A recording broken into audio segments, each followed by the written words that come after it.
Hello, this is Off Leash with Eric Prince. I'm Mark Serrano. Well, fixing Joe Biden's mess is a big job for Donald Trump, and he took a big step in that direction with an attack on the Houthis. Eric, we talked about the Red Sea and the Houthis' malign behavior from almost the beginning of Off Leash. Here's the Truth Social that Donald Trump put out announcing his attacks. Today, I've ordered the United States military to launch decisive and powerful military action against the Houthi terrorists in Yemen. They have waged an unrelenting campaign of piracy, violence, and terrorism against American and other ships, aircraft, and drones. Joe Biden's response was pathetically weak, so unrestrained Houthis just kept going. So we've talked a lot about this, that they've run wild, they've shut down the Red Sea, and Donald Trump has said, hell no, not anymore. Let me get your initial reaction to these strikes that the president ordered. The Biden was really doing everything very half-assed. If the Houthis would shoot, because they've effectively blockaded the Red Sea and prevented normal shipping traffic, except for Chinese and Russian traffic. Okay, so blocking all the Western nations from using the Red Sea. And Biden would, let's say, barely slap back. Not punch back, barely a slap. All the same kind of, I would say, play acting at combat. That was the habit of the Biden administration. And so nothing really happened. And I think Trump finally took the gloves off. I hope that these sustained airstrikes are enough. But I hope it doesn't require actual ground troops to go dig them out of their caves. So the president said to all Houthi terrorists, all caps now, your time is up and your attacks must stop starting today. If they don't, hell will rain down upon you like nothing you have ever seen before. I mean, it is a marked difference naturally from Joe Biden, who put up with this crap from the Houthis from the beginning after October of 2023, October 7, 2023, where clearly Iran was working through yet another proxy. You've instructed us in great detail about how shipping has just completely shut down. There were deaths on one ship that took place, correct? With all these attacks. Sean Parnell, the Pentagon spokesman, said the Houthis had, quote, attacked U.S. warships 174 times and commercial vessels 145 times since 2023. So, yeah, they shot down almost $500 million worth of U.S. drones, U.S. Predator drones. They've shot, I think, 12 or 13 systems down. It's ridiculous what they were allowed to get away with. But it seems like we positioned the Navy to just sort of stand by and watch and, shoot off a missile here and there under Biden. Biden made them kind of sitting ducks, trying to do half measures, and they would have to shoot down incoming Iranian-provided attack drones, a $20,000 to $50,000 attack drone with not one but two multi-million-dollar surface-to-air missiles to shoot down the incoming. So it's really a joke what the Biden administration was doing. We'll see if the Trump administration can leverage naval air power and probably a bit of Air Force combat power to put the Houthis in a different frame of mind. So pretty interesting, because with the ceasefire in Gaza, that is, 7 or 8 weeks long at this point, the Houthis seem to sort of cool off, but at the same time, shipping didn't return through the Red Sea, correct? So why now?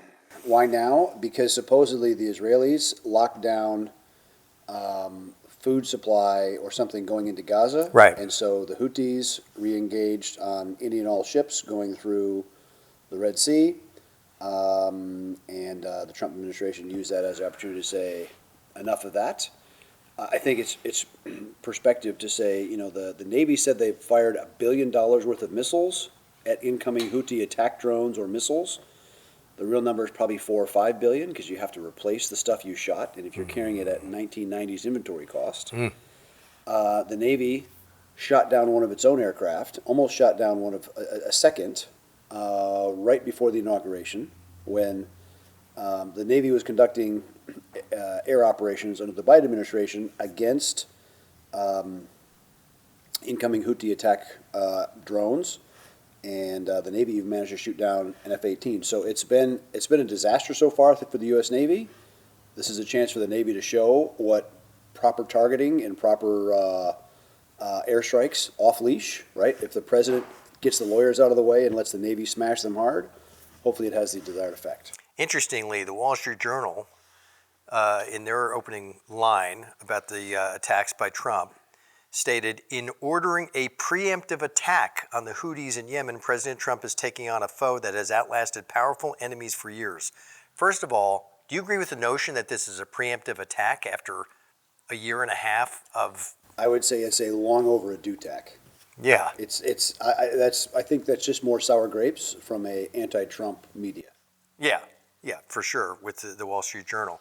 So it goes on to talk about the Houthis. The Houthi movement emerged in the 1990s as a ragtag tribal insurgency and seized swaths of northern Yemen, including its capital, Sana'a, in 2014, sparking a continuing civil war. Let's go do a little bit of history, a la Prince, and take us back the last decade or two in terms of how we got here, how the Houthis have been able to really seize the country for all these years. They are Shia. They're not Sunni, okay? Shia, different form of Islam, directly supported by the Iranians, okay? Iranians Shia, Houthis Shia. And so the Iranians have really used them as a proxy to build them up militarily, to build the Houthi army effectively as an Iranian surrogate, just like they did in Lebanon with Hezbollah, just like they have done with the Hashd-e-Shaabi in Iraq. Obviously, they've been very effective doing long-range piracy using attack drones, cruise missiles, ballistic missiles that they were firing from Yemen at Saudi Arabia, at UAE, at Israel, and at U.S. Navy warships. So it is their center of gravity is Saada, Saada.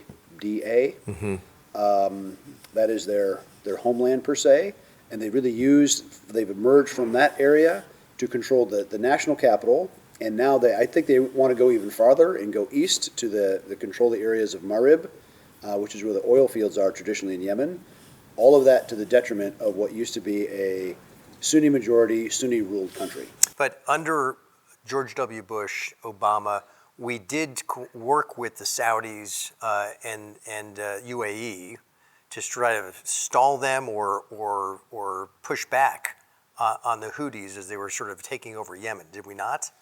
Yes, I mean there's a double threat there because you have in the south and east of the country, the Hadramaut area, you have a lot of truly ungoverned, wild Al-Qaeda type areas, and then to the point.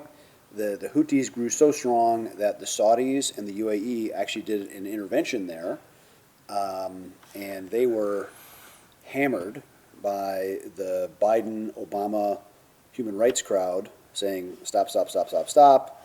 That continued on, even in Trump 1 administration, but eventually both UAE and Saudi were pressured to stop fighting the Houthis completely, and then within months of the Biden administration taking office, they took the Houthis off the terror list.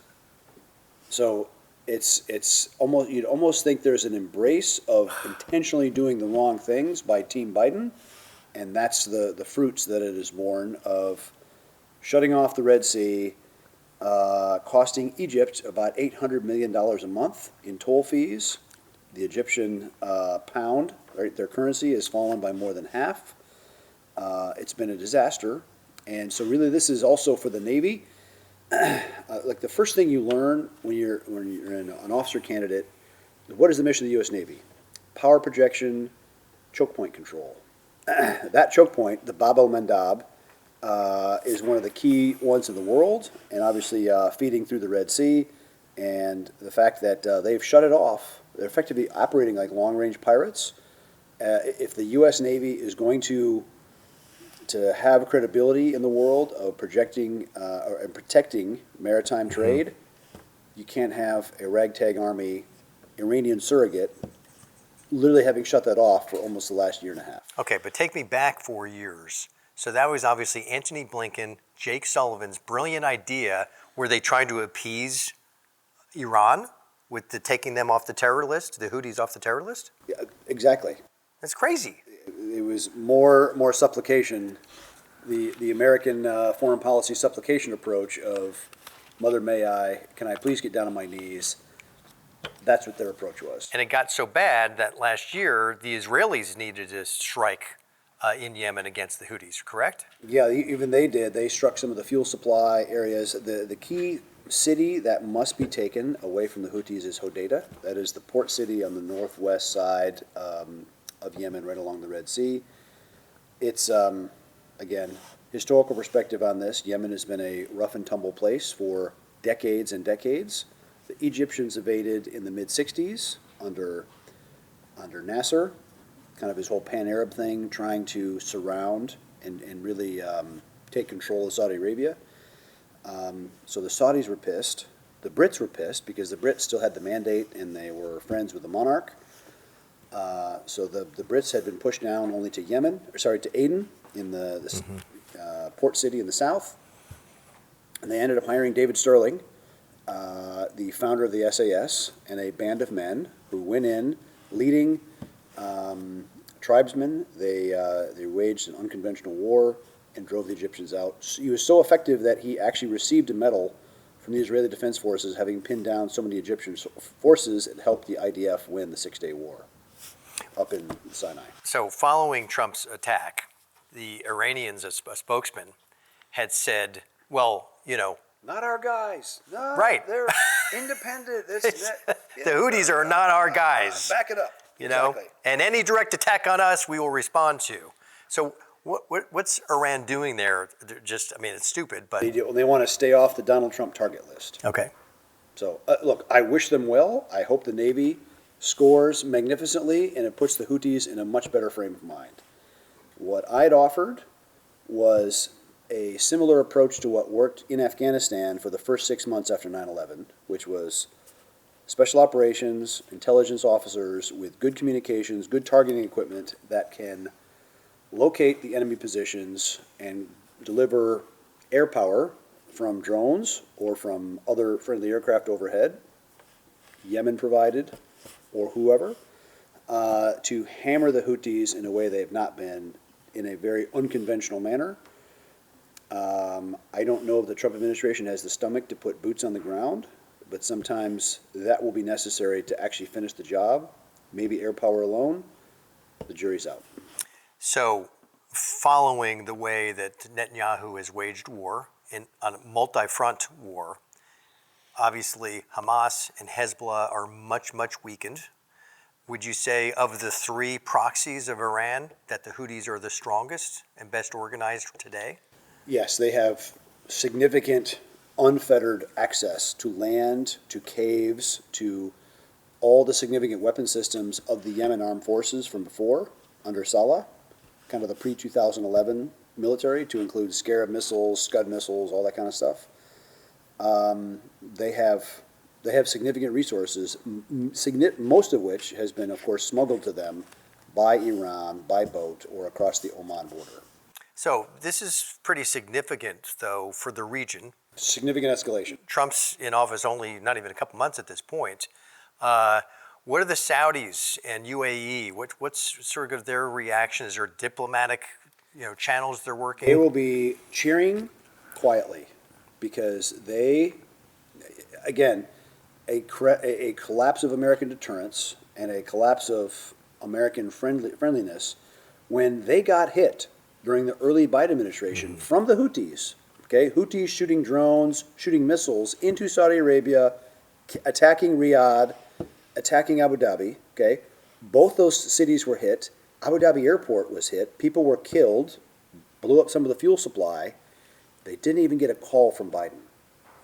Nothing. Not from their big brother, friend, whatever, that security relationship is supposed to be. Radio silence from Washington. Whether Joe was asleep or whether Jake Sullivan forgot to call, nothing from nobody. And so they're, A, shaken at American, their confidence in America is shaken. B, they did not have a great experience intervening there militarily. There was one missile strike that hit so many Emiratis, it killed almost 200 in one shot. Okay, it was a disaster for them. So they don't have the stomach to go back into a ground fight in Yemen by themselves, and the fact that the Houthis can strike targets in Abu Dhabi or in Saudi Arabia makes them a bit more cautious, and it speaks to the changing nature of warfare, that even a ragtag guerrilla army can now smack targets hundreds of miles away with precision. Well, so as I've referenced often, Donald Trump's first overseas trip in his first term, May of 2017, was to the Middle East to speak to a gathering of the countries. And what did he say? He said, let's not focus on what divides us. Let's focus on what unites us, which is a nuclear Iran that none of us can tolerate or have. So it seems clear to me that he's going to sort of renew that stance, work with our allies in the region to once again unite behind this principle. And it starts with opening up the Red Sea, supporting Israel, destroying the Houthis if possible, and isolating Iran. Would you agree with all that? Yes. Yeah, and for the crews in the ready rooms on the aircraft carriers to finally actually get a target set that they can go after and go and come back empty, finally, about damn time. So I can only imagine the handcuffs that were on our commanders throughout the Biden years Handcuffs, have now taken off. zip ties, and blindfolds. All of it. Just like Obama, you had this layers and layers of decision making. With Biden, there probably was no decision making. Yeah, but look, if my approach would be even more severe, because the Houthis love to have their big military parades where they shout "Death to America, Victory of Islam." I would have smacked one of those. That would have been my opening gamut. I would have killed 10 or 20,000 of them all in one site. I would have done an arc light strike to kill as many Houthis in one place. That's extraordinary. So literally a parade with that's all they would all their understand. show force, Yes. all their leadership. Kill them all in one spot. Wow, that's brilliant. Okay, let's exit on this. What's the response? What do you think happens? Is this basically going to be a sustained strikes from the administration over the coming weeks? They're going to have to keep it up, correct? If the Trump administration convinces the Iranians to stop the resupply, that will impair the Houthis' ability to sustain a campaign. B, I understand there was a number of Houthi leaders that were targeted.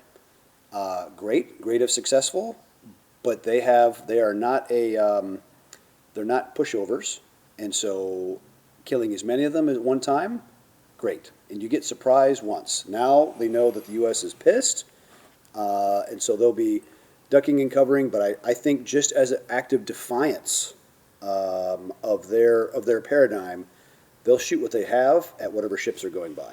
And how does this? Now, the other thing that should have been targeted, there's an Iranian reconnaissance vessel that had been cruising around the Red Sea and the Gulf of Aden this entire time, providing the radar targeting telemetry for the land-based missiles and drones to know who to attack. That should have been sunk first. That should have been sent to the bottom. No clear message would have been sent to Iran. So the administration must have decided, all right, we're not going to strike that yet. And let's see what Iran does. Maybe they demarched the Iranians to say, move your boat or it's gone. Mm-hmm. How does this complicate what should be the second phase of the ceasefire in Gaza?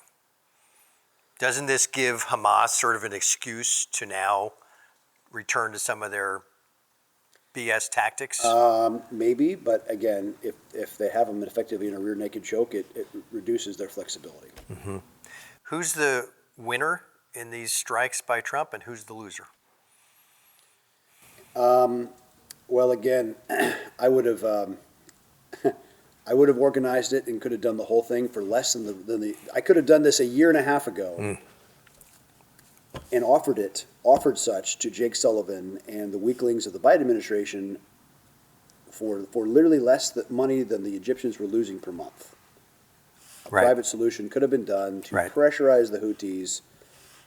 I'm glad Trump took the leash off of the U.S. military to let them go do their thing now.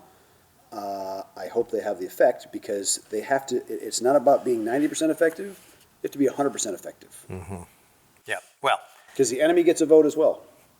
Thank goodness we've got a commander-in-chief who are allowing the warriors to do their job. For starters. But look, this is complex stuff that's going on. We're going to continue to report to you from Off Leash about these developments in the Middle East. Don't forget to check out our sponsor, Unplugged, by going to unplugged.com/offleash. That's it for us now. This is Off Leash with Eric Prince. I'm Mark Serrano. Until next time.